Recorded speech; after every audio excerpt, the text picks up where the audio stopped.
جیسے قدسیہ نے کہا کہ وہ صرف سعدیہ کی تھیں، وہ سب کے باپ تھی۔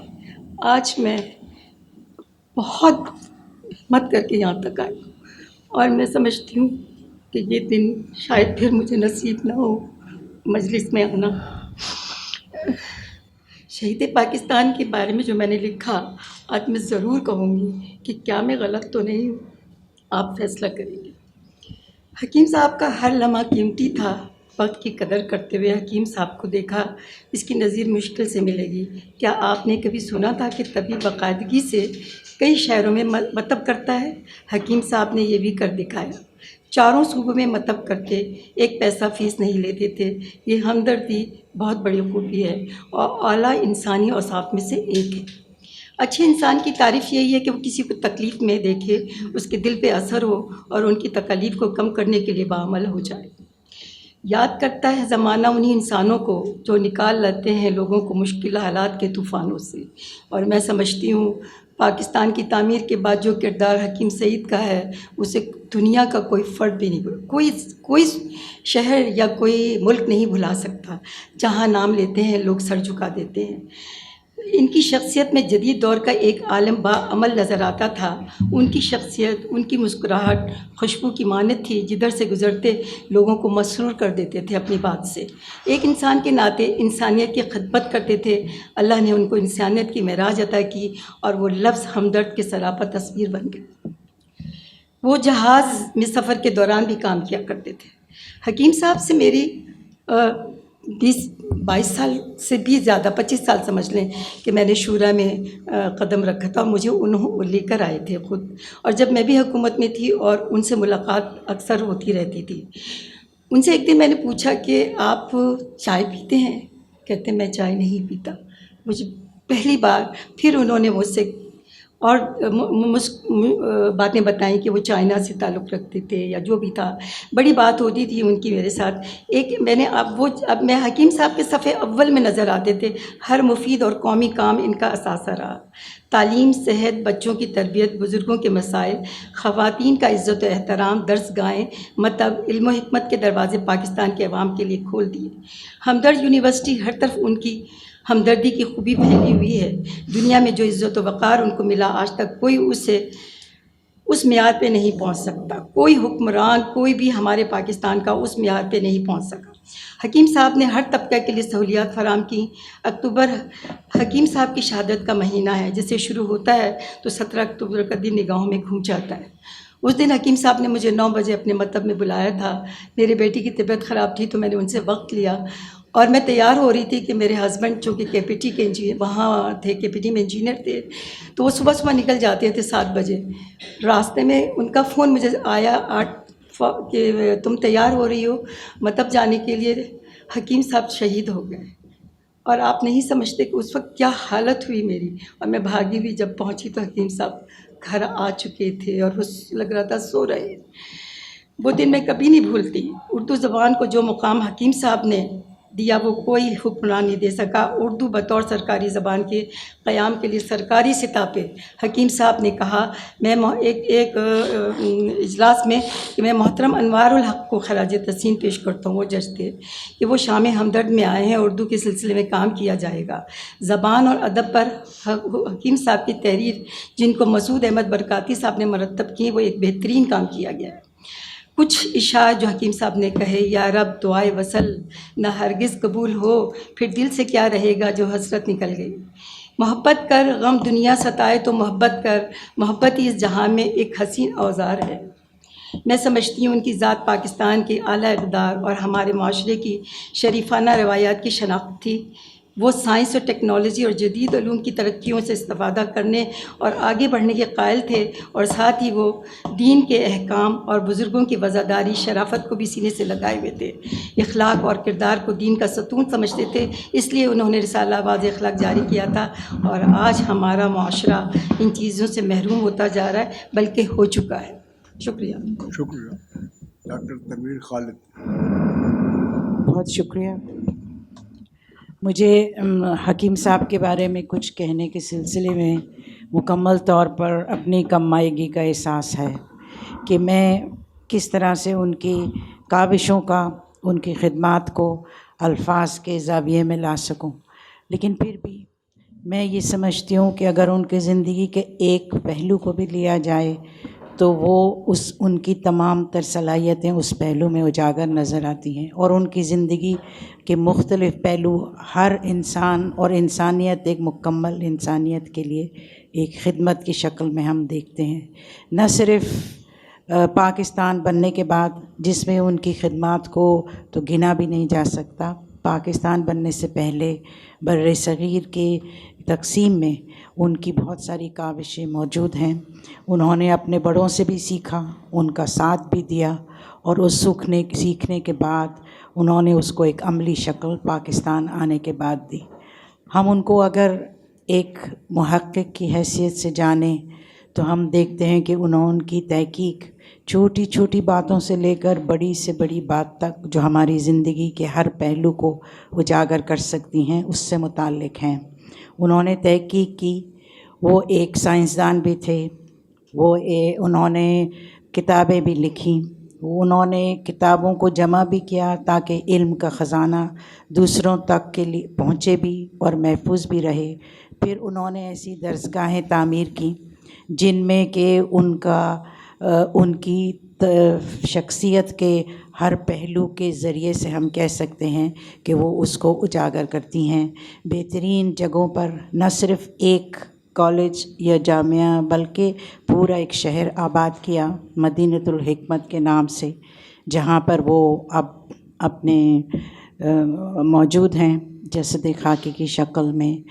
اور میں یہ سمجھتی ہوں کہ چاہے کوئی ان سے سیاسی اعتبار سے تو بہت ساری دشمنیاں نکل آتی ہیں، چاہے کوئی بات صحیح ہو یا غلط ہو، سیاسی اعتبار سے بہت سارے لوگ دشمن ہوتے ہیں، تو میں یہ سمجھتی ہوں کہ ان کو جنہوں نے بھی شہید کیا سیاسی اختلافات رکھنے کی وجہ سے ہی کیا، اور ان کا کچھ نہیں بگڑا۔ اللہ تعالیٰ نے جتنی ان کو نعمتوں سے نوازا، انہوں نے ہر نعمت کا استعمال کر کے اپنے آپ کو اس دنیا میں بھی سرخرو کیا، اور دنیا سے جانے کے بعد بھی شہادت کے درجے پر فائز ہیں۔ اور ہم اللہ تعالیٰ سے امید رکھتے ہیں کہ ان کے درجات میں اور بلندی فرمائے، اور ان کو اپنے جوار رحمت میں اور زیادہ بہترین جگہ عطا فرمائے۔ ہمارے لیے اطمینان کی بات صرف یہ ہے کہ ان کی خدمات تو ہمیں نظر آتی ہیں، لیکن وراثت میں انہوں نے نہ صرف ان خدمات کو چھوڑا بلکہ اپنی صاحبزادی کو بھی ان کی تربیت بھی کی، اور ہم دیکھتے ہیں کہ وہ بھی ایک دمکتے ہوئے سورج کی طرح ہمیں ان کی تمام ان جگہوں پر نظر آتی ہیں، اور ان کاوشوں میں ان کی جھلک ہے جو حکیم صاحب کی فطرت کا ایک حصہ تھا۔ شکریہ۔ ڈاکٹر رضوانہ انصاری۔ السلام علیکم۔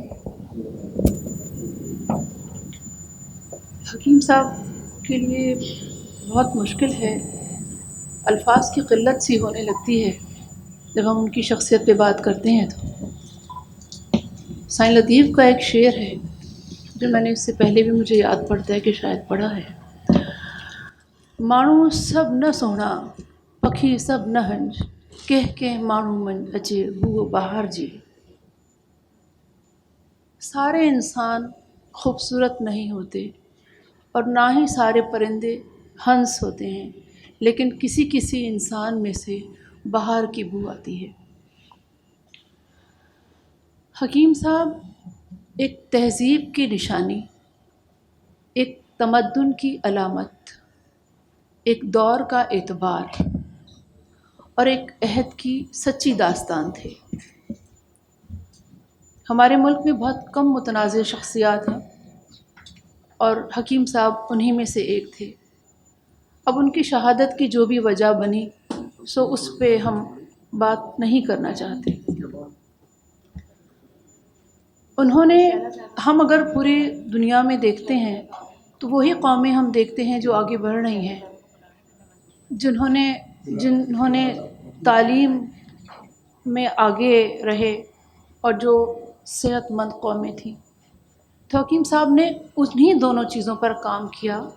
انہوں نے ذہنی اور جسمانی صحت پر کہ وہ یہاں کے ہمارے پورے ملک کے لوگوں کو، اپنے لوگوں کو، اپنے پیاروں کو ذہنی اور جسمانی طور پر صحت مند دیکھنا چاہتے تھے. صحت کے لیے ان کی جو کاوشیں ہیں اس میں کوئی شک نہیں کہ انہوں نے کتنا کام کیا ہے.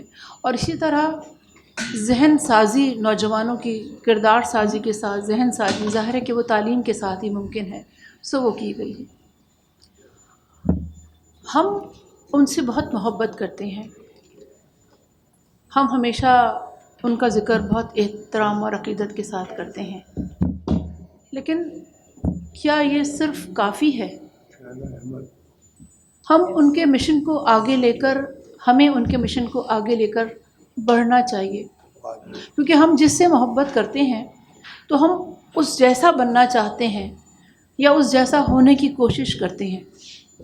تو اگر ہم ان کی خدمات کو دیکھتے ہوئے، اگر ان کی خدمات کے طریقہ کار کو دیکھتے ہوئے اسے اپنانے کی کوشش کریں، اور ہمارے نوجوان، ہمارے بچے بھی، تو ہم بہت بہتر جگہ پر دنیا میں اپنا مقام پیدا کر سکتے ہیں.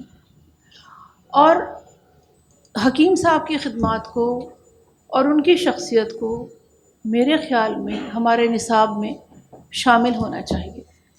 اس طرح سے جو بالکل بہت چھوٹے بچے ہیں انہیں شروع سے معلومات ہوتی ہے کہ کس طرح سے ایک انسان بہت کم وسائل کے ساتھ اپنی صرف ارادے کی قوت پر کھڑا ہوتا ہے اور اس پورے ملک میں اور پوری دنیا میں اپنا نام پیدا کر لیتا ہے. بہت شکریہ. شہلا احمد صاحب آپ کچھ کہیں گی؟ بسم اللہ الرحمن الرحیم. السلام علیکم سب کو. دیکھ کے بہت خوشی ہو رہی ہے کہ آج کا جو موضوع ہے حکیم صاحب کے حوالے سے، تو آج حاضری بھی ماشاءاللہ زیادہ دیکھنے میں آ رہی، تو اس کی وجہ سے اور بھی خوشی ہوئی. لاسٹ سیشن جو ہمارا تھا میڈیا کے حوالے سے، اس میں بھی یہ بات ہوئی کہ ہمدرد فاؤنڈیشن ایک اتنا بڑا کام کر رہا ہے شورا ہمدرد کے فورم کے تحت، تو اس کو لیے باقاعدہ ایک چینل کی شکل دی جائے، ٹیلی ویژن پہ، الیکٹرانک میڈیا پہ اس کو چینل کی شکل دی جائے. اور ابھی میری معزز ساتھی نے بھی یہ بات کی کہ ہماری درسی کتابوں میں جو ہے، نصابی کتابوں میں جو ہے اس کو شامل کیا جائے. تو میں بالکل ان کی بات سے اتفاق کروں گی، پہلی چیز. دوسری چیز یہ کہ میں نے لاسٹ ٹائم بھی اب ایک بات کی تھی کہ پہلے اہم شخصیات کو آئیڈیلائز کرنے کے بارے میں بچوں کو بچپن سے سکھایا جاتا تھا، اور میں نے بھی بڑی شخصیات میں جن کو آئیڈیلائز کیا، اس میں حکیم سعید صاحب کو بھی میں نے آئیڈیلائز کیا. حکیم صاحب کا کہیے کہ ان کے بارے میں کم سے کم میرے جیسے آدمی، میرے جیسے کا کچھ کہنا ایسا ہے کہ جیسے کہ سورج کو چراغ دکھانے کے برابر. لیکن میں پھر بھی تھوڑی سی جسارت کر رہی ہوں کہنے کی.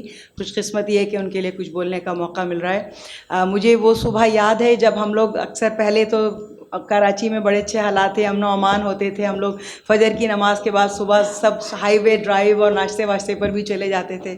تو ہمارا ایسا ہی کچھ فیملی کا پروگرام چل رہا تھا، اور وہاں اچانک اطلاع آئی، ٹیلی فون وغیرہ آنا شروع ہوئے لوگوں کے پاس کہ یہ ایسا حادثہ ہوا ہے. تو ہم نے اپنا پروگرام وائنڈ اپ کیا اور فوراً کراچی کی طرف ہوئے. ظاہر ہے کہ ایک بات، اتنا بڑا، ایک بہت بڑا ایک واقعہ تھا جس کے لیے کہ کہنا چاہیے کہ المیہ کو بیان کرنے کے لیے الفاظ نہیں ہیں. بہرحال حکیم صاحب کی خدمات کا جتنا اس پہ بات کی جائے اتنا ہی کم ہے. بہت کم لوگ، میں سمجھتی ہوں اب تک کی میرا اب تک کا جتنا بھی تھوڑا بہت چھوٹا موٹا تجزیہ ہے، اس میں حکیم صاحب کی شخصیت اور ان کی خدمات جو کہ انہوں نے صحت کے حوالے سے، تعلیم کے حوالے سے، خاص طور سے نوجوانوں کی تعلیم، اور نوجوانوں سے بھی پہلے ینگ بچے، جیسے کہ ہم اپنے بچپن میں بڑوں میں سنتے تھے کہ 5 سال کی عمر تک کسی انسان کی شخصیت مکمل ہو جاتی ہے، اس کے بعد تو سمجھیے پھر صرف اس کی نوک پلک درست ہوتی ہے. ماں کی گود کہتے ہیں کہ نا پہلا گہوارہ ہوتی ہے تعلیم کا. تو اس ایج کو بھی حکیم صاحب نے ٹارگیٹ کیا کہ بالکل جس کے لیے نونہال اور تعلیم و تربیت اس قسم کی جو ہے وہ انہوں نے جریدے اور رسالے وغیرہ شائع کرے، کہ اس عمر کے چھوٹے بچوں کو بھی کہانیوں کی شکل میں زندگی کے آداب زندگی اور دوسرے طور اطوار بتائے جائیں، بڑے لوگوں کی تاریخی فتوحات کے بارے میں بتایا جائے، جس سے کہ وہ لوگ ان کو رول ماڈل بنائیں اور اپنی زندگی میں ایک کہنا چاہیے کہ اچھے انسان بن سکیں. تو میں سمجھتی ہوں کہ فی الحال ابھی میں اتنا ہی کہنا چاہوں گی، اور میں چاہوں گی کہ مجھ سے اور بڑے سینئر بہت زیادہ تجربہ رکھنے والے اور ان کے قریبی لوگوں میں سے موجود ہیں، تو وہ بات کریں تو مزید تو زیادہ بہتر ہے. بہت شکریہ.